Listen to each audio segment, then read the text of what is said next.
In today's video, I'm continuing my series of 2022 makeup favorites, and the focus today is on complexion products, foundations, concealers, and tinted moisturizers. I'm going to be talking you through all my favorites that came out this year. So if you'd like to see what those are, just keep on watching. Before we get into it, if you're new here, welcome. And if you haven't subscribed to my channel already, I would love for you to consider doing so. I love to focus on high-end, luxury, and indie makeup. And I do a combination of reviewing and demoing new makeup, but also dipping into my collection and playing with older makeup. So if all of that sounds good to you, I would love for you to subscribe. So let's get into these complexion favorites. Just like my other favorites videos, I've tried to keep it really pared down. So there were a lot of other complexion products that you won't see in this video that I enjoyed this year, but I really wanted to focus on my top 1 or 2 products from every category. In these favorites of 2022 videos, I am trying to focus just on makeup that either came out in 2022 or that I tried for the first time in 2022. So there are still several products that I had prior to this year that I continued to love, but in these videos, I'm really just trying to focus on the ones that were either new out or new to me this year. So I have 2 foundations to talk about. The first is the Nars Light Reflecting Foundation. Now, one downside of this is that the shade range isn't good for me. I actually have to mix 2 shades of this foundation to get the right shade for me most of the year. In summer, I can wear the shade Mont Blanc, which is a little bit darker, but in the rest of the year, I mix together Siberia and Oslo. I find a lot of the shades in the Nars complexion ranges are very specific in their undertones, so they lean very far in usually the yellow direction or the pink direction. Siberia runs very far in the yellow direction. Oslo is incredibly pink. So I'm actually going to show you what these shades look like swatched out so you can see, and then I'll mix them together so you can see how they become more neutral when you mix these 2 kind of extreme undertoned shades together. So that's Siberia and that's Oslo. So you can see those very distinct undertones. I'm actually going to go ahead and throw in my other foundation pick right now, just so we can swatch it next to these shades, just so you can see what they all look like. My other foundation pick for this year is the Hourglass Ambient Soft Glow Foundation. This I have in the lightest shade, so this is shade 1, and it's described as fair with cool undertones. And that's the Hourglass one right there. And you can see that it is lighter than the Nars shades here and a lot more neutral. So even though it's described as having cool undertones, I don't find it to be overly rosy. I do almost always mix a little bit of green color corrector in here just to neutralize it a little bit more. There is still a little bit more rosiness in that one than I prefer, so I like to add the green in. But let's mix these 2 Nars shades together before they start drying on my hand. So there you can see we get a much more neutral tone, and although it is darker than the Hourglass, I still find it light enough for me to use in the winter. So the mixture of those 2 lightest shades of the Nars foundation are still light enough. I do like to usually go in with a bit of a lighter, brighter concealer when I'm using this all over my face, just to balance out the whole complexion. And with both the Nars and the Hourglass, I just find these very easy to use. They're both a medium coverage. You could shear them out a little bit to get more like a light medium, or you can build them up to get a little bit more kind of medium to high coverage. So I like that flexibility in terms of the coverage. I find they both apply well in any way that I want to apply the foundation. So whether that be with a sponge, a brush, or even with my fingers, which is something I've been enjoying doing a lot lately, which I never thought I would do. Historically, I have not enjoyed the feeling of having foundation all over my fingers, but I do really like the effect that that gives to the skin when you blend it in that way. So I found with both of these foundations that any of those methods works, which is great. The Nars Light Reflecting is more of a true dewy finish. That's how it reads on my skin. So that's usually my go-to if I want a dewier finish foundation. And if I want a little bit more of a kind of soft, luminous matte finish, the Hourglass is the one that I would go for. And I do find that the Hourglass has a little bit of a higher coverage level. And I find they both wear very well throughout the day. Again, the Hourglass, probably because it leans a little bit more toward that matte finish, wears a little bit better, I find, than the Nars, but I think they both wear really nicely. Since I mentioned a green color corrector, I'm going to talk about my favorite one right now. This is the Chanel green color corrector.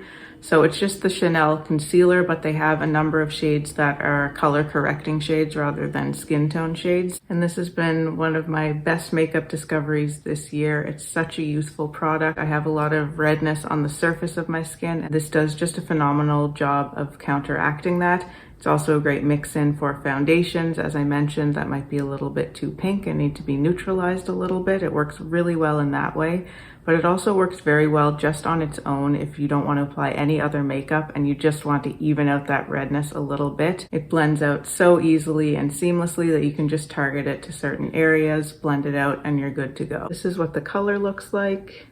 And I would say it has kind of like the Hourglass foundation, kind of like a natural, slightly luminous matte finish. Very, very skin-like. Now let's go into the tinted moisturizer category. And again, I have two products here. One is the Rare Beauty Positive Light Tinted Moisturizer. This I find just works so well. It looks really beautiful and natural on the skin, just like you want a tinted moisturizer to look. But I find it has a little bit more coverage and a little bit more smoothing properties than a lot of tinted moisturizers that I've tried. And also the shade of this is really perfect for me. So this is the lightest shade in the range. It's 10N. It's just a very simple, easy product, but it just performs very, very well. So that's what the shade 10N looks like. And it's one of the most perfect shade matches in a complexion product that I've ever found.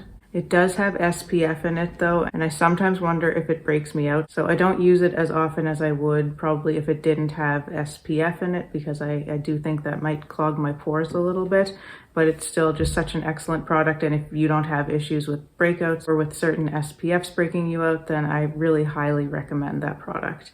The other one that I wanted to talk about is from Rituel de Fille. This is their Luminous Elixir 3-Drop Foundation. Now this I bought as kind of a pre-release. They were testing out this product before releasing it officially. I still don't think it's been officially released yet, but I think this is really an excellent product. It's very, very thin. There it is on my hand.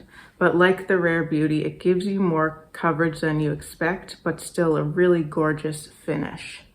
There it is blended out. So it's a little bit warmer toned than the Rare Beauty, but I still find this to be a really good shade for my skin, actually, even when it's at its palest. Now, the next product I wanted to talk about is kind of in a category of its own. And if I had to choose one single complexion product from the whole year that has been my favorite, it would be this. This is the Monika Blundercover, and my love for this just grows every time I use it. It took me a while to figure out how I like to use it best, but as I've used it throughout the year, I found it to be such an excellent product, really multi-purpose. It covers so many bases for me. It's a balmy foundation, so it has that balmy emollient texture, but it does have the ability to settle down a little bit on the skin. I would say it has quite a radiant finish, and the color of this one is another of my best complexion matches ever. This beautifully neutral, very pale shade, and I have mine in the shade 1. There it is on my hand. You can barely see it because it does really blend into my skin tone very well. It has a good level of coverage. I would say it starts out at like a light to light medium, but you can build it up to about a medium coverage. If I'm going to be wearing this all over my face, which I do enjoy, I figured out how I like to wear it that way. I will apply it to my face either with a little brush or with my fingers.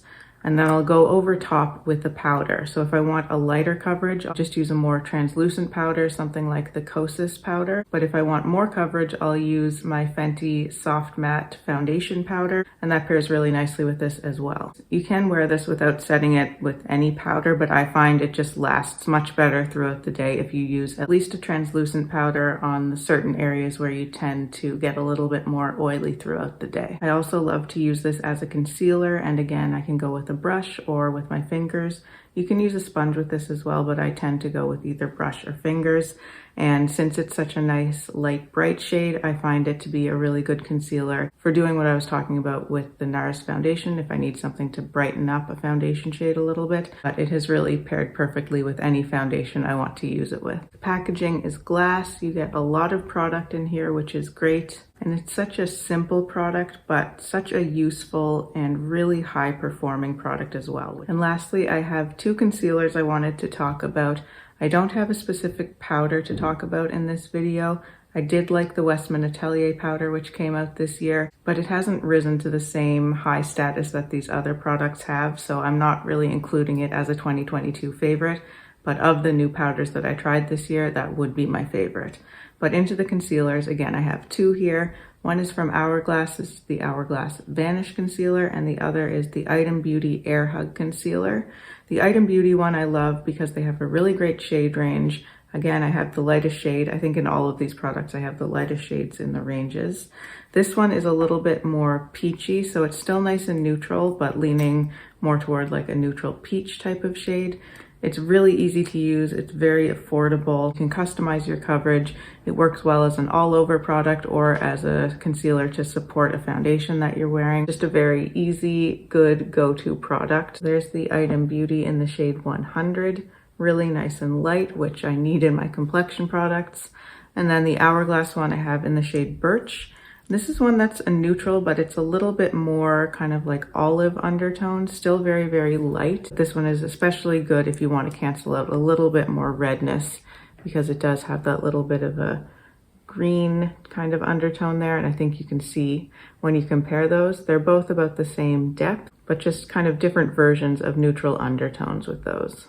The Hourglass is great as an all-over complexion product. That's actually what I did today. I just used this. I didn't use any foundation, just this and some translucent powder, but it also works well over top of foundation. Adjustable coverage, creamy, looks really beautiful on the skin, and I really have no complaints at all about either of those concealers. They both just work so well. They're very reliable and they wear really nicely on the skin. So those are my top complexion products of the year 2022. I would love to hear what yours have been. Let me know if you have any other comments or questions below. I always love to see those. If you'd like to see more from me and you haven't subscribed to my channel already, I would love for you to do so.